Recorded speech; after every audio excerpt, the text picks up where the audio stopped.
It's Carter, the president of Constitutional Rights Pack, constitutionalrightspack.com.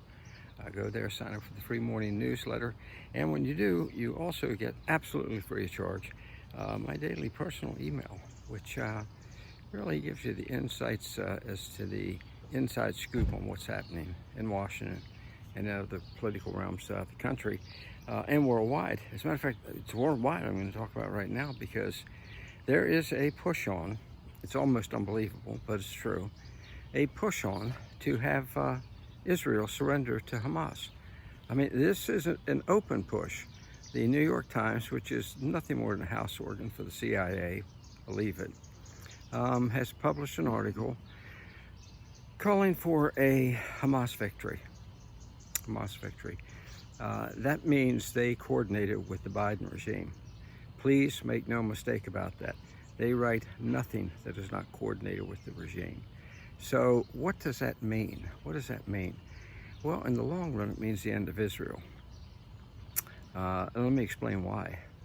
If Hamas is awarded a victory after their invasion and massacre of the innocent on October 7th, over 1,200 Israelis slaughtered, not just killed, but tortured to death, terrified, terrorized, tortured to death, beheaded, raped, anally raped. I mean, just everything you can imagine.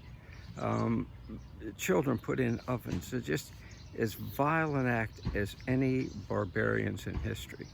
If they are rewarded for that with a victory, which is what the Times, at the behest of the Biden administration, is calling for, next you're going to see Sinwar, the monster who orchestrated the October 7th massacre, invasion and massacre, exalted, glorified in the capitals of the world.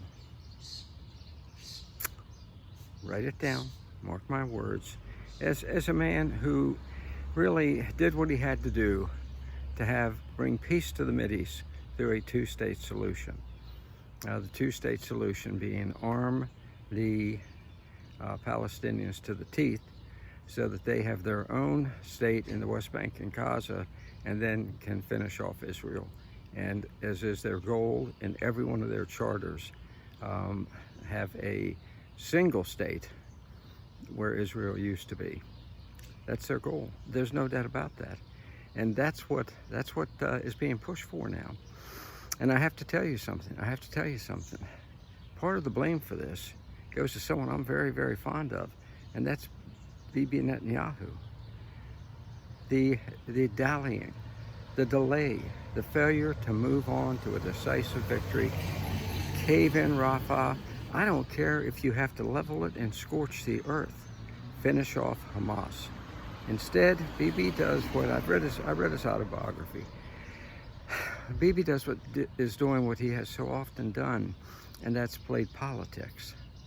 He thinks he can persuade the other world leaders to befriend Israel, to let Israel proceed.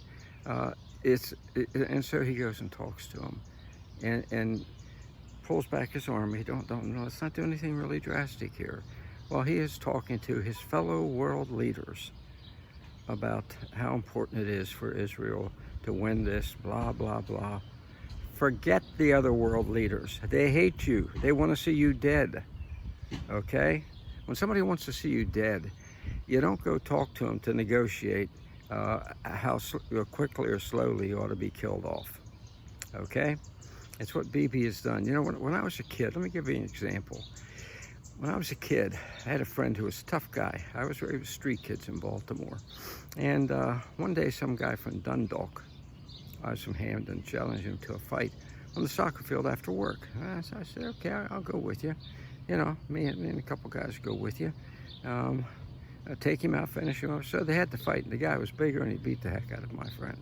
Just beat the heck out of him. It was pathetic. Pathetic. My friend lay down on the ground, pushed himself up to his feet, turned to the guy from Dundalk and said, we ain't done. We ain't done. Okay, now I'm going to tell you, right then, the guy from Dundalk should have said, oh, really? Then let's finish it right now. But he didn't. He didn't. He played a Bibi. he thought this could be negotiated, and and everything is going to come out all right. So the next day, my friend said to me, "Hey, go with me down to the soccer field. I'm going to fight that guy again." I said, "Hey man, you got the heck beat out of you. You don't want to do this again." He said, "Yeah, I do, and you're coming with me." Let me tell you, if that guy said to do something, you did. So I went with him. It was a repeat. It was a repeat. He got the living bejesus beat out of him again by this big guy.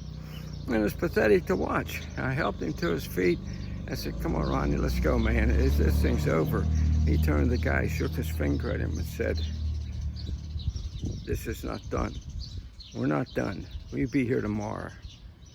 Again, the guy should have stepped in right then and said, "If it's not done, let's finish it now.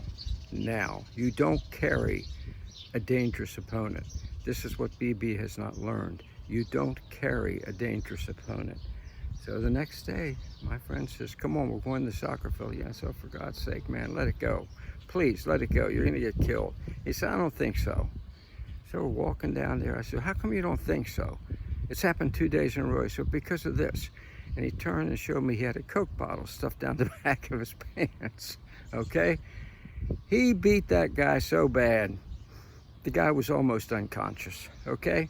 And then he leaned down and said, "You ever get near me again, I'm going to kill you. Do you understand?" And the guy said, "Yeah, I got it, man. I got it." He knew how to finish the fight. You've got to finish the fight. Remember Billy Conn against Joe Louis, 13 rounds. Should not have carried Louis. He beat him then. Okay? Marciano against Jersey Joe Walcott, 13 rounds. Walcott carried Marciano. Marciano almost knocked his head off in the 13th round. Don't carry your opponent. That's what Bibi is doing. He's got to ignore these traitorous world leaders. They hate Israel. They want Israel gone. He has to say, if we're going to stand alone, we're going to stand triumphant. That's the bottom line. So that's my jog blog for today here at the Truth Tree. All right, have a good day.